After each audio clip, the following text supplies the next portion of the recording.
there are ways in which we can see the negative connotations being used in images of this to manipulate people. I'll move on now quickly, as I only have a few minutes left, to talk about what it means to be a skeptic. Skeptic comes from the root meaning of the word skeptic is to doubt, one who doubts. So what positive characteristics might we associate with being a skeptic, and what images might we think of? Well, what's generally promoted in a positive sense is somebody who seeks evidence, somebody who wants to see the evidence behind a claim, is not prepared to accept it just on the word of somebody else. So doubting is one. Those people who consider themselves skeptics would generally think of themselves in some sense as an individual. Critical thinkers, not easily fooled, open to ideas, evidence-based, careful in how they think. Some positive aspects associated with the word skepticism. And we might associate those positive things with our scientists and teachers and doctors and explorers and that sort of thing. Seek the evidence, look for what's going on out there, be careful, be considered, that type of thing. So a very positive way of looking at the notion or label of skepticism. But there are, of course, some negative terms associated with being a skeptic. And we see this very often too. We see skeptics as being cynical. It's just not believing anything. I don't care what you say, I'm not going to believe it. Nasty. Untrusting. Deniers. We see this in a good real-life example there, of course, is climate change. A climate skeptic is somebody who, in the general jargon, doesn't believe that climate change is occurring or is not sure if it's caused by humans, that type of thing. Close-minded, narrow-minded, uncaring. And who is it that we might think of as seeing skeptics in that light? In my experience, it has certainly been people like the Australian Vaccination Network who says you should not vaccinate your children at all under any circumstances and blame vaccinations for all of these things around it. Certainly, many psychics are not fond of skeptics because skeptics would like to see some evidence about what happens, and that's very difficult to do in that domain. Some alternative medicines, particularly in the field of homeopathy, interestingly, view skeptics in that context.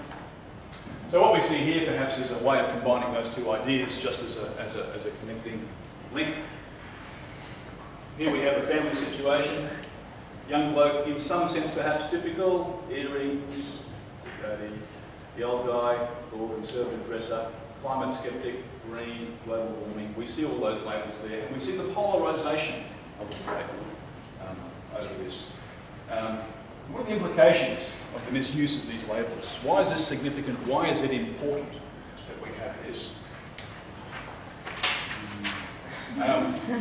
Well, for a start, we can oversimplify complex designs. Okay, complex ideas, I should say. Resorting to simple slogans. Someone just sticking what they believe on a sign and saying, well, all the complex nuances and subtleties of this argument, I've just reduced to this one little slogan, and that's what I mean. Okay, so the use of labels in that sense can be quite damaging. Using biased languages and images to influence the perspectives of others. There's our nerd.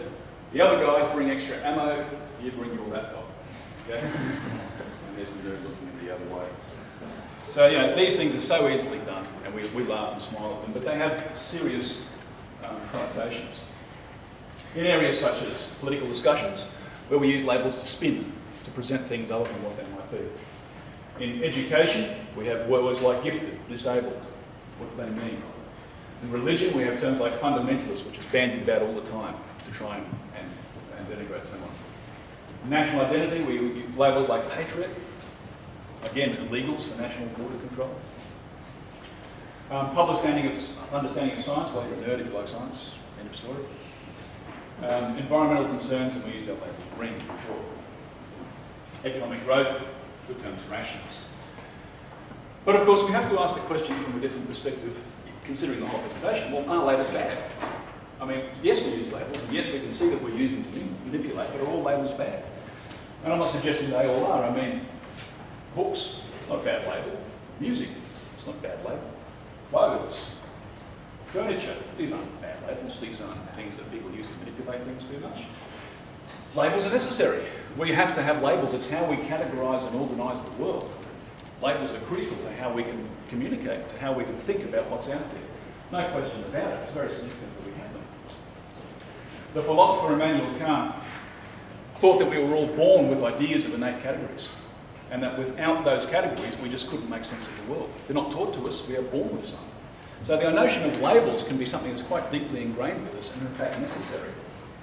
And some of you I know have seen this one here, Wittgenstein language, limits of my language and limits of my world. You know he's talking there mostly about categories. If you don't have those labels, you don't have a way of representing the world. So, in summary, we have the use of labels that's used to manipulate people, to simplify complex concepts, and that's something that I think we might do quite naturally. But that's been used in negative and positive connotations, ways. However, we can't do without them. So we have to always be very careful when we're talking about labels, about how we're using them. Okay? How do I go time-wise? Time. Way out of time. Way out of time. Who kept track of time? How long? I think 15 minutes. 14 and a bit. I was looking at the clock down there. Excellent. All right. Okay. And you're a character. Oh, the character. Okay. The 4 things that I'm thinking about and I'm looking at when I'm going to assess this. The first one is about Section A, identification of a knowledge issue. Was it clearly done at the start and then referred to throughout? Yeah, very good. I'd quite happily give 5 marks out of 5 for that. Okay? The treatment of the knowledge issue or issues, if there's more than one. Was it treated well? Did the presentation show a good understanding of knowledge issues in the context of the real life situation? Yes? Okay, we're happy with that. Okay? The knower's perspective. Let me read to you what you have to do to get 5 marks out of 5. By the way, you've had this information last year and earlier this year, so this is not new. Okay. The presentation, in its distinctly personal use of arguments and examples or otherwise, showed clear personal involvement and fully demonstrated the significance of the topic. Okay? As a marker, I felt like it was very well discussed. Both sides were there, but I don't know what side he's on. I felt like the presenter didn't give me an argument to say that he was more likely to believe this. He labelled himself as a nerd, he labelled himself as being interested in these things. You get the words that you pulled out, skeptic, nerd, Skeptic and green. so again, second? Skeptic and green. Skeptic and green. Okay, but could have done that better in that here's this side, let me tell you about this side.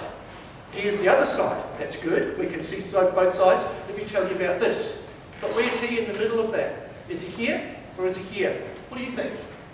Yeah, I absolutely agree, because what I did tell you was my real life experiences, but I did not say on what side of the debate I sat. Anyway, okay.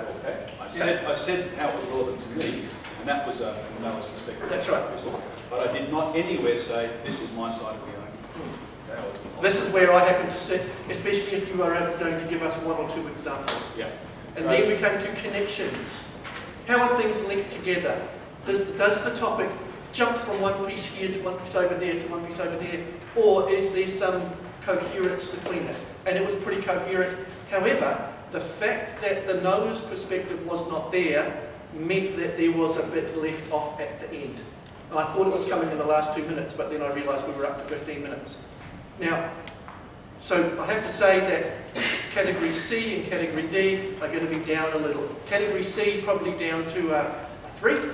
Category D about connections, a 3 or a 4, and I would discuss that with the teacher that I'm sitting next to, because as I've already told you, you would make that a B or an A depending on whether. Yeah, and it'll be sitting, because you know that you've got to get 19 out of 20 or 20 out of 20 to get an A. The other really, really important thing, and some of you will strike this just like Mr. Ellerton did. Okay? I'm asking him to do more than he did. What he did was very good, but another couple of minutes to give us a couple of examples of where you sat would have been close to full marks. But he was 4 minutes, 5 minutes over time. So what do you have to do if you're on your own to make sure you cover the bases in 10 minutes?